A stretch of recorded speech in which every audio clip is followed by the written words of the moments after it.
What if we could connect the right people, the C-suite founders?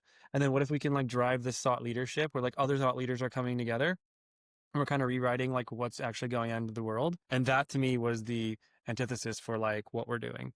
Is it's an event specifically curated for like C-suite founders.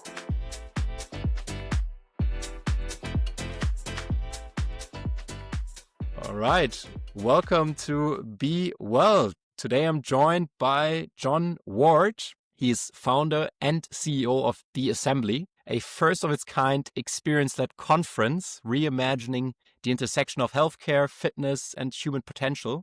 Your first event will be taking place from the 13th of October to the 16th of October I'm hoping to pronounce it correctly, but in Encinitas, We which got is it. right in California. I got it. And I'm happy to learn more about you personally and about your vision behind the assembly. I mean, there's been already a couple of announcements sort of in the health and wellness space that you're building this conference, and I would like to learn more about it. But before that, maybe would you like to introduce yourself and share a bit about your personal background first? Yeah, sure. Well, my name is Jon Ward. Thanks for having me on. I really appreciate the invite. I think my whole life, sports came easy to me. I was like, I'm probably just like faster than everybody. So I like, oh man, I can just run faster and I can do things maybe quicker than other people. And that led me into the sports route and loved it. It was my whole life from pretty much from 7 years old on. And then I played soccer. So played soccer year round,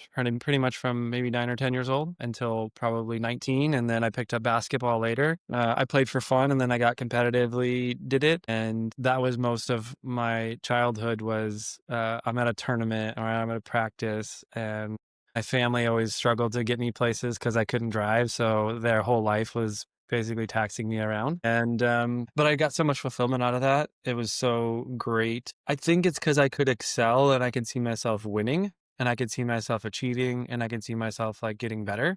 Not just like as a player, but I think as like as a person, I've like learned how to like be a teammate and like help someone out or pass them the ball or spend time with them at a lunch between games and like learn more about them. I totally did not know what I was going to do after that run ended up. Had aspirations to play in college and I just lost interest and love for it. And always knew that like I had an ability to communicate with people that they would either open up or we would build a relationship pretty quickly. And I didn't know kind of what that was, but I always was fit and I always loved working out, and business kind of happened for me.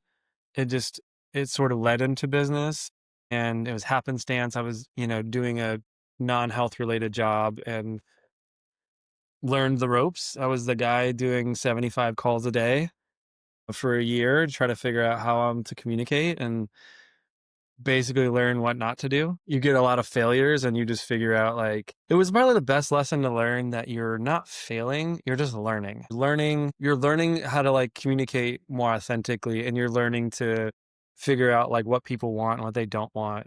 And you offer them what they're interested in, you don't offer them what they're not interested in, right? It was completely out of the health industry and I was like dying to get into the health industry. Like I was still like playing soccer and I was working out 4 or 5 days a week, and it felt like my life was on one side and like my work life was on a completely separate side. I'm sure a lot of people can relate to that. I was like, I just want to talk. Like, I want to talk how I want to talk about things all day, every day. And if I could do that, that's like a win in the eyes of myself, because I'd just be super aligned. And I think in my mid to late 20s, I started doing a lot of CrossFit. And when I was doing CrossFit, I just kept getting I had this heart ailment. It was called WPW. It's called Wolff-Parkinson's White syndrome. And it essentially creates like a third chamber in your heart that it would bounce off this fibrous material, and it would make you feel like your heart's racing, even though you might just be sitting down. And my late 20s, I had surgery on it, and it got rid of the material. And then I had like a normal beating heart for the first. I was always dealing with it through sports, and like my coach has had to watch it and we had to pay attention to it. And then once I had that, I was like, I can go as hard as I want and I can really like push the envelope on this health thing. And for me, that was a turning point in my health journey, which is like, how do I take good care of my heart? Like, how do I get good sleep? Like, what do I need to put in my body? And it was a scary moment, but it was like the changing moment for me, which was like, okay, I'm leaving my career. I don't know what I'm going to do, but I'm going to go figure out what this health thing is. And CrossFit got me into that world of, I did it like semi-competitively for like 5 years, probably 3 years semi-competitively, but it was such an incredible experience and eventually led me to try to go open my own brick and mortar. Knew nothing about raising money, knew nothing about how to do this at all. I was like, I gotta go do this. And the concept was probably like 10 to 12 years ago, was like, if we had mental health and physical health under the same membership, then you would stop people leaving for nutrition. Like maybe they don't want to do this workout anymore, or maybe they don't. And so my original vision was over $1 million that I had to like, I didn't have any money. So it was like, I had to raise a bunch of money and then get a loan. And I did that for a year and a half. And that was like probably the best learning lesson, one of the best learning lessons in, being steadfast, building resilience, getting a lot of no's. I probably had like 40 no's. I had one person that said yes, and it was like my uncle, married into the family, and he was an entrepreneur. He just believed in me, and I still think about him all the time. Like the one person who bet on me, that like encouraged me, that like they saw what I saw. So that was kind of like my break in the industry. And then I got involved with like a tech company that we were selling like marketing into the gyms, and that was a cool short stint. Learned a lot about the marketing side. Really led into like this next experience for me, which was like being part of like this founding team at a company called Plunge. Happened during COVID. I know it's not like the best of times for some people, but it's actually where a lot of e-commerce brands totally just like blew up. And we were a unique one because we were a average order value product. And we went from building them out of a garage to, we had, in our third year, we had like 220,000 or something square feet, 1,000 square feet. And so it was an incredible ride, and it was brought me to where I'm at now. And I'm sure there's a lot of things we can dive into on the Plunge front because there's a lot of context and a lot of stuff there. But that's how I got here. That's how I got to through the health industry. It was total journey, and anybody that says you that's like it's a straight line, it's totally not. It's never amazing. Yeah, thanks for sharing that. I think also the aspect that you used to be an athlete, and also your health journey, your personal health journey. Oftentimes I experience meeting or talking to people in the industry. They also have maybe a personal health incident that also triggers them to wanting to sort of, embark on that journey in that industry. So very exciting. Thank you very much for sharing that. Maybe bring us along, let's say, the founding story of the assembly. I mean, you're still playing in the first event, right? So I'm getting you very early, hopefully. Maybe, one of the first podcasts. That's great. What was maybe the aha moment that convinced you, maybe an experience-driven gathering deserved its own platform? Because there are a couple of other conferences, right, that address the industry or where industry people are connecting. But what gap were you seeing that motivated you to build the assembly, and what makes the assembly actually unique? I think part of the path for me has always been like, I don't do what traditionally like people do. And so I'm always looking for like these white spaces. I don't know if it's like it's not a rebellious nature. It's just like if everybody's going in a certain direction, like there's only so much upside. And if everybody's doing one thing, like it's really hard to stand out. And to me, part of this journey to come to the assembly actually happened through the last thing that I was doing, which was kind of like business side for a company called Plunge. There was a couple of things that like really stood out, right? Was in this new, because I think that right now what's going on is like a renaissance in health. And I'm saying health all together, which is like the consumer or even the patient has little faith in the healthcare system. I think some people even think like their pediatrician, they know more because they follow somebody on Instagram, and like the pediatrician doesn't know nutrition, right? So I'm not saying they don't. I'm just saying like that's like the air in the zeitgeist is something to that extent. So what was happening at Plunge was like we were using this influencer marketing strategy to really ramp our sales, getting in front of the right people, having the exposure, generating sales, conversions on the website. What was happening was that like the consumer, the buyer, the patient has never been more informed about what's out there, who's doing what. But because there's so many layers to people out there speaking about things, who's the person you should follow? Like who's the thought leader? Who's the person that's like doing the thing? If you are the thought leader, like people really gravitate towards you. So what it was doing was it was really confusing who and what you buy and why you buy for what reason. and humans are full of context and they're full of like gray spaces. So like, is this product good for everybody at scale? Like, who knows? Probably not. Is there a more formalized approach to like, should I be taking this like supplement? Maybe you should get your blood paneled, but like no one's like connecting those two. So the thought leadership was like very missing in my opinion. And the thought leaders are like hard to get to. The second one was because of what we were doing. It was democratizing this cold water, which was like traditionally done for like a spa, or it was done for someone that had a high net worth. And we took it to like an average person. The price point was enough that you could go through a firm or something and you can split up the payments. And through that, it gave me this like plug into the consumer is actually wanting to take care of themselves and they're wanting to manage their own health and they're wanting something that impacts their life.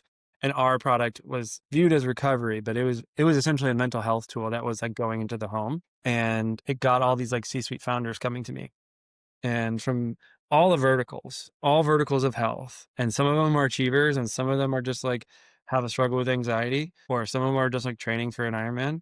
And I'm like, oh my gosh, I feel so lucky to be talking to this person who maybe was my idol, but now like they're my friend. Looking across the industry, just going like, well, I'm in fitness and I'm in hospitality, and now I'm getting to like the DoD, and now I'm getting into like a little bit of healthcare, and none of these leaders know each other. Like none of them.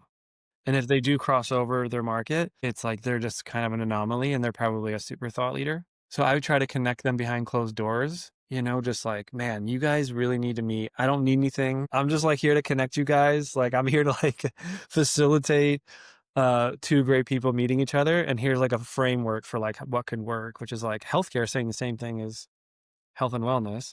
And if you guys came together and created essentially like a potential product or partnership, you would change health outcomes, and you would be able to rewrite a little bit of this thought leadership, and it wouldn't work almost all the time. So that was another white space. And I was like, that white space is so massive that like no one in a different opposite verticals, opposite industries are speaking. That's why you go to like these vertical style events all the time. Like I was just at a healthcare event and no one from fitness I was like one of the people that had been in fitness that was there, and they're saying the same thing. The pain points, the struggles, of course, AI comes up. But to me, that was the angle, was like, oh, okay, well, what if there was a person that was connecting them? And then the last one was, I've been to a lot of events, we've had to pay a lot of money to go to events. And when you go to like an expo and there's like thousands of people and you're really trying to like move things along as a company, or even if you're like an executive coming in, like who do I meet with? I don't have this much time. And I always thought like the expo felt very like built off transactions, maybe not like the actual physical dollar transferring over, but like the nature of it, which is like you get 30 seconds to like 2 minutes with someone and then they got to go to the next thing. And it's so wide that like maybe you want to meet with 10 people, but it's really hard to meet with those 10 people. And a lot of the work that I was doing was relationship stuff, which is like, we're going to the dinner, we're hanging out, we're talking about your personal life, your professional life, like how's it going? Deals were like getting done so much faster doing it that way. And at Plunge, we had done so many community events, which was like, hey, we go into LA and we just like rock out like these free events, like cold plunge and sauna. And we were getting like hundreds of people coming to them. And I was always trying to coin the phrase like, hey, the contrasting is the new form of the bar. You get the same conversation. You get the same energy, except like no one's blacking out and no one's getting sick, and you wake up feeling amazing. So like, I feel like that's an upside, right? So that was to me, okay, what if we had a community aspect? What if we could connect the right people, the C-suite founders? And then what if we can like drive this thought leadership where like other thought leaders are coming together and we're kind of rewriting like what's actually going on in the world?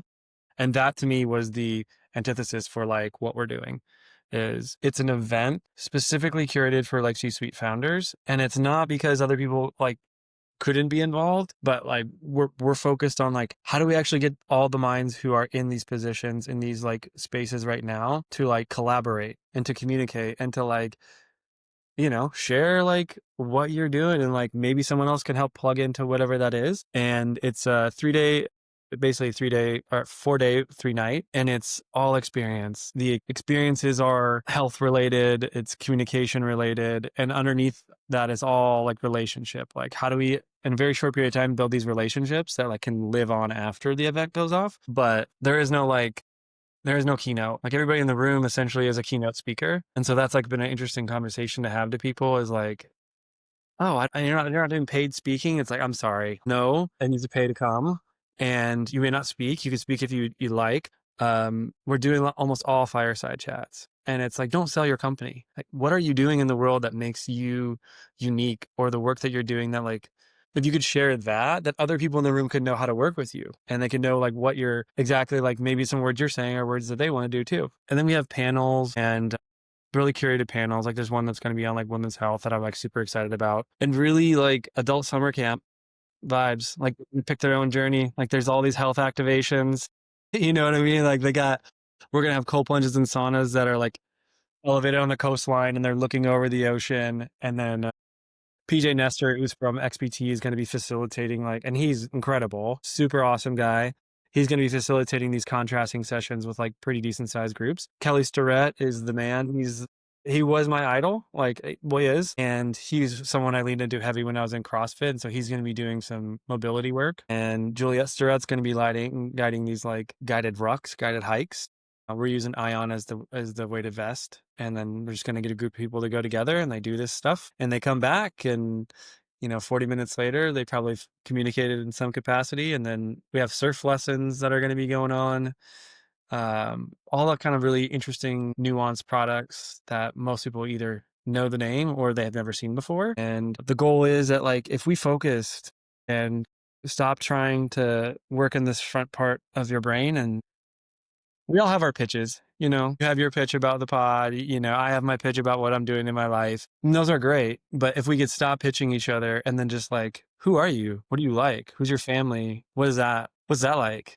Where'd you grow up? And we can lean into those conversations, then like, it's so much easier to work with you. It's so much easier to know, like you live in Tennessee, and, you have 4 kids, and you were going on a vacation, and okay, cool. That's awesome. So how's that going? And then you can go directly into like, hey, I have this thing. I don't know if you're interested in it or not. So it's not just business. Just business is like black substance, and it's anybody can do that. So the goal is the relationships get tighter, and then these partnerships can evolve. But it could be cross vertical. It could be in vertical. It could be new business venture. It could be direct connection partnership. And then if that happens, the overarching main objective is like, because of this renaissance that I was speaking of earlier, then these better health outcomes can come. And they can't necessarily get there thinking and doing things the way that we've been doing them, because the consumer wants it. And we need to step outside the box a little bit. And I think the person that I think outside the box already.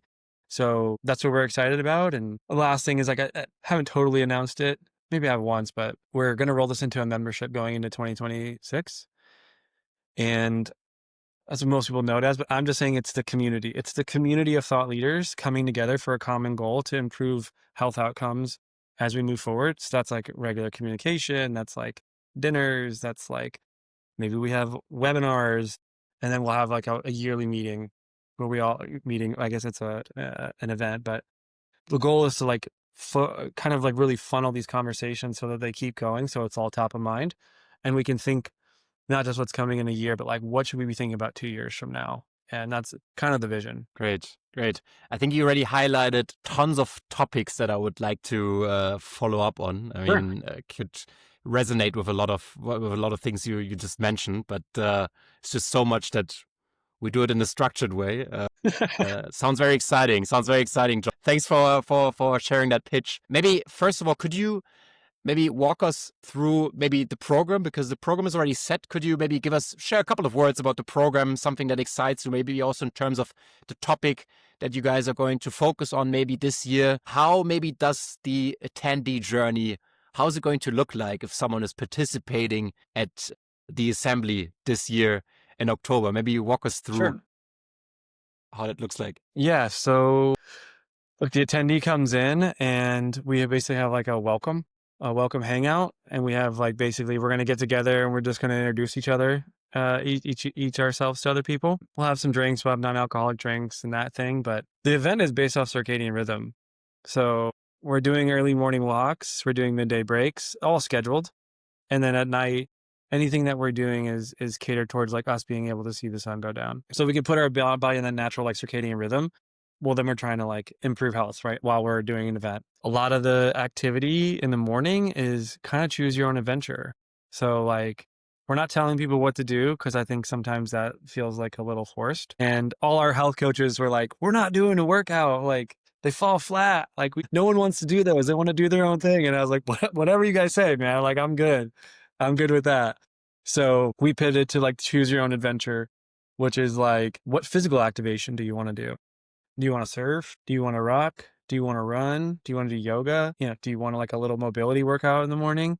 Do you want to go to the gym at the hotel and don't want to see anybody? Like you can do whatever you want. So there's like a window for people to do that. And then there's like a product activation, which is like all the vendors. Imagine like normal expo, there'd be like a booth, but there's no booths. Like the booths are set up that like, however the product shows up like best in the world to experience the product, like we're positioning that to do that. So example would be Garmin. They typically do like, watches. They have a golf simulator. And so we're putting the golf simulator on this like walkway outside that literally overlooks the ocean. And we're having a longest drive competition. And people can play 18 holes. They can play 9. They can get groups together. We can organize it. But again, you kind of pick your own adventure on that.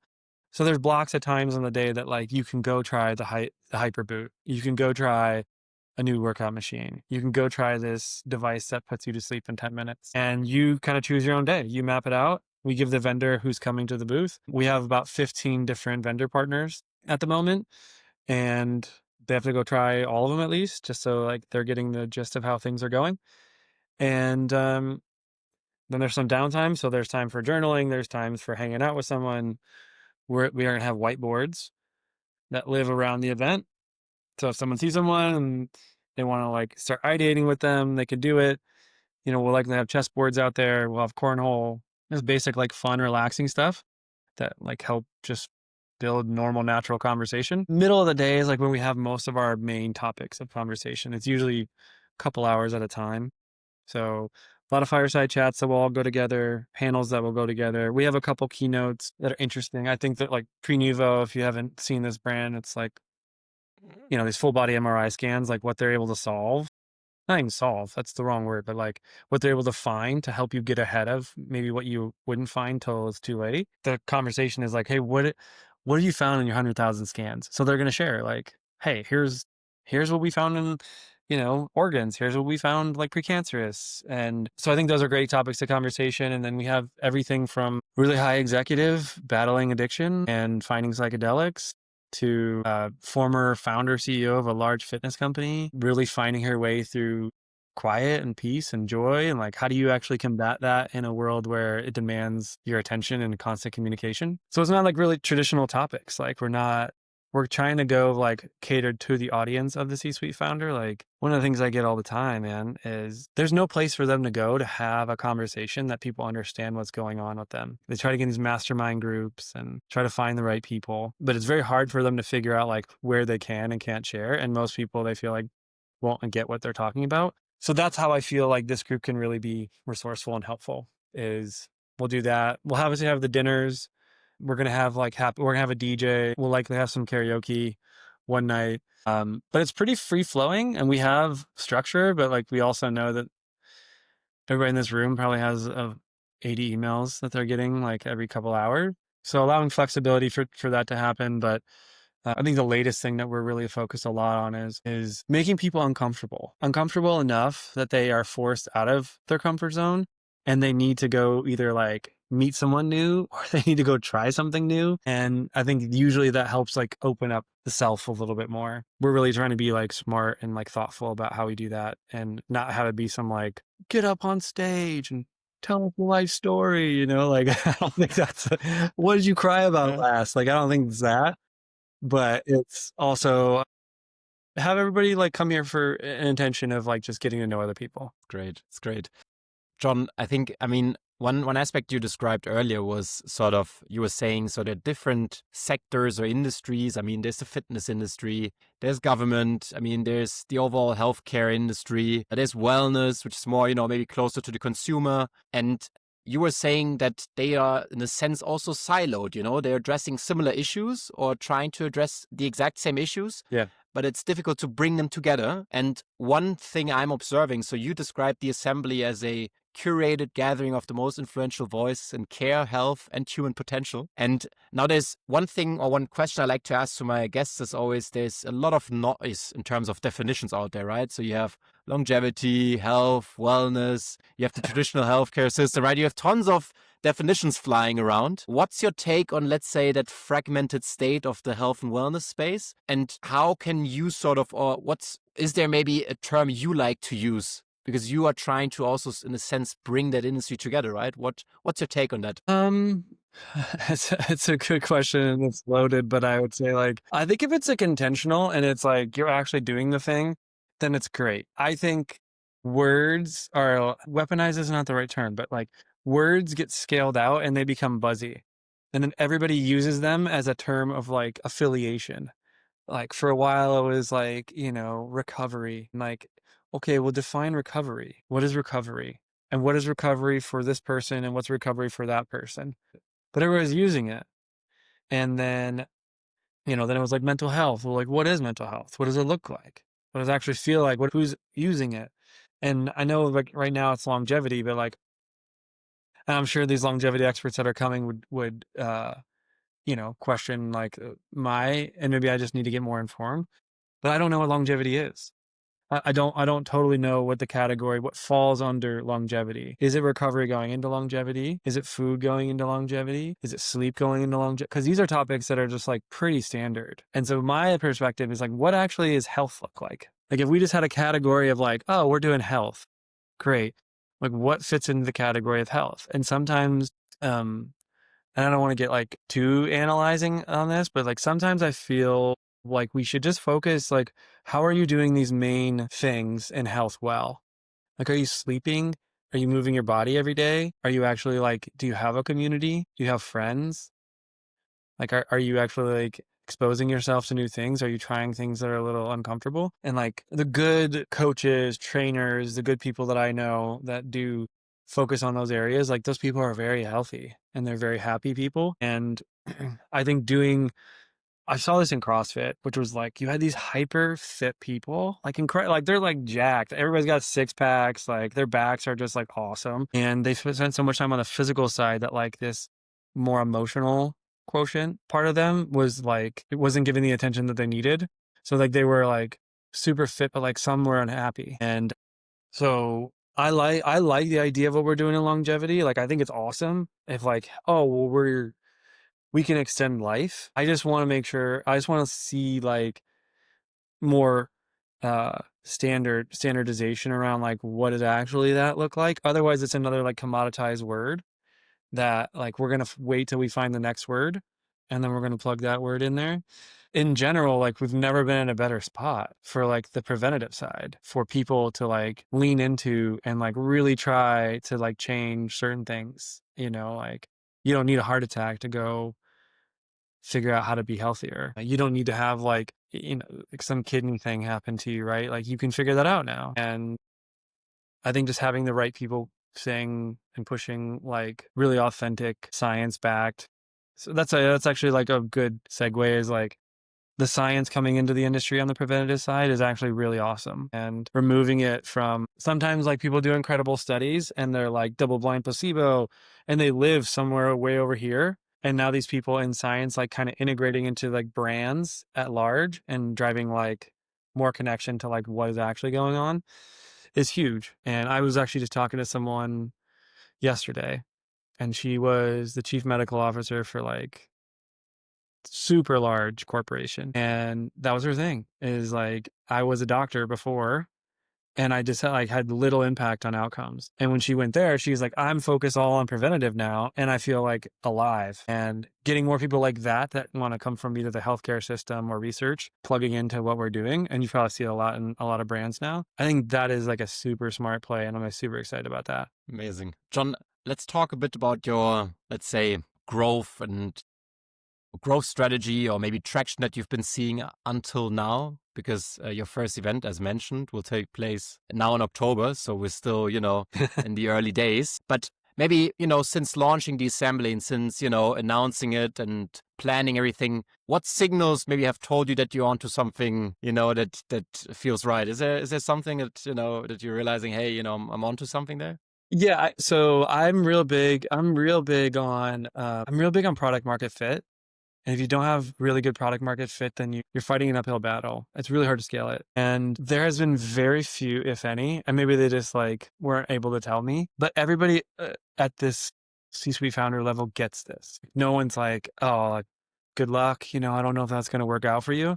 It's like, this is actually what's needed. And I totally understand direction where you're going. Just the level of people that have like joined and never seen one of these before is beyond exciting to me.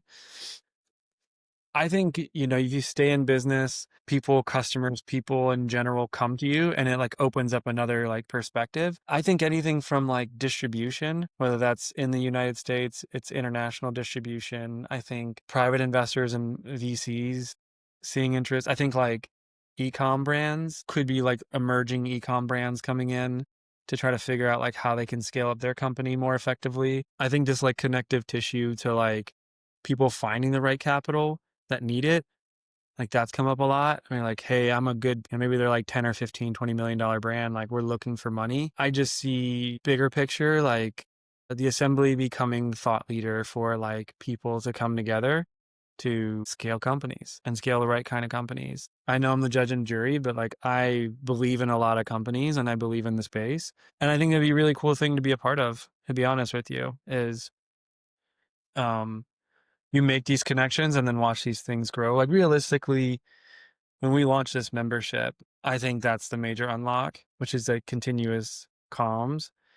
And we don't want only the enterprise brand. Maybe there's a mentor that someone finds in here that they're just like super connected to, and it changes the course of their business or maybe in their personal life. But I think year one has been great about who's coming in. I think year two, year three, it's all been a network effect. Like we've done a couple press releases and I've posted like a couple things on my LinkedIn, but the word has just spread because other doers are excited to introduce other doers to this. And I'd love to get more of like government and DoD and healthcare. And it's like a unified front and forum for all those things. I know I kind of went like all over the place on that, but I think just having an ecosystem in a community that like is thinking of people and the consumers in a more like thoughtful way, and you can make business happen here. It's exciting. I mean, I like the notion of building businesses that actually elevate the human experience, right? I mean, it's wonderful. Jon, I mean, we're closely coming to an end, but let's maybe talk a bit more about maybe the roadmap for the next. I mean, you already gave tons of, Sure. you already introduced us into plans or things that you're planning, but maybe give us, maybe a short introduction or a short summary again.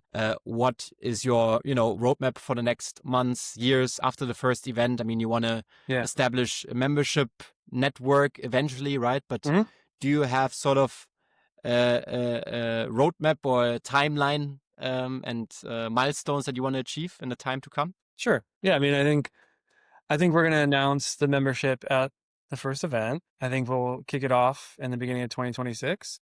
I think we're going to have, I don't know, we could call it chapters, but they'll be like, New York, LA, probably Miami, Austin, where like it's much easier to gather because a lot of the people live there.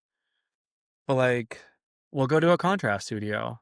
We'll like book one out and we'll go do it together. And I think we'll do in person, I mean, we might just even do like resort getaways. There's a lot of people that are coming that are like, hey, we'd love to host you. And it could be like a 2-day weekend thing in LA. And it's just another way to get more time together. I think by the end of Q1 going into next year, we have some goals that we're setting out for how many members that we can get to plug into it. I think we're looking for like really strategic partnerships, some on the sponsorship side that we're in like deep conversations with, whether it's funding, whether it's, sponsoring some of these events that we're going to be doing, or even ones that like would love to do integrations with us. Like we can do them together. I think that's all on the table. I know it's not the most organized thing because it's just all convos. But I think that's what we're looking for is who wants to be the right partner to align on something like this that can have the impact where like maybe it's not like a $10 million a year company, but it could be like maybe it becomes part of the center of like where these things happen.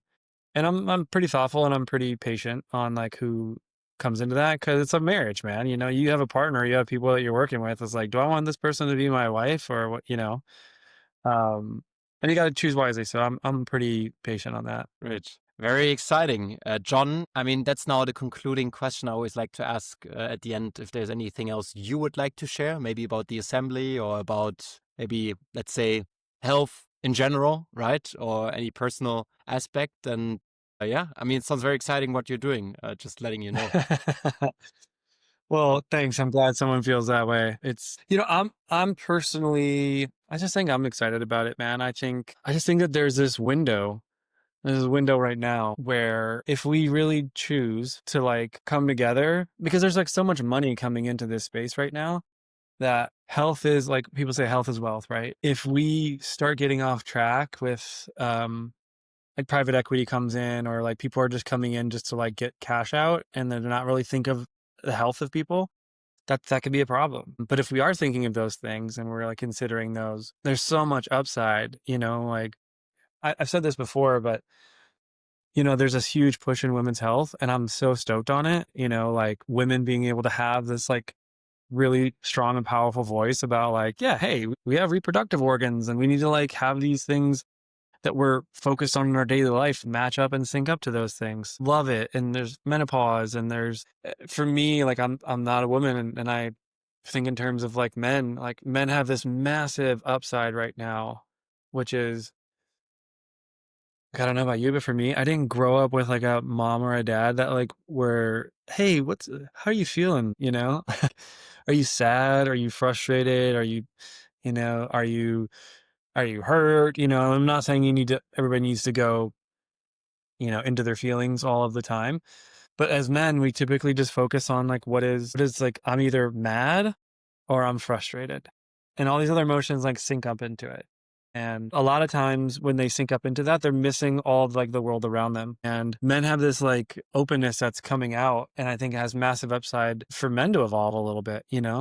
They're so stressed out about being a provider and they're so head down, A-type. And I don't think everybody's an A-type kind of guy. And I think this like emotional or mental health side has a really big like component, I think, in the next 5 years of what does a whole holistic human being look like? We focus a lot on the fitness side. We focus a lot on my body looks like incredible. And, that's awesome with all that.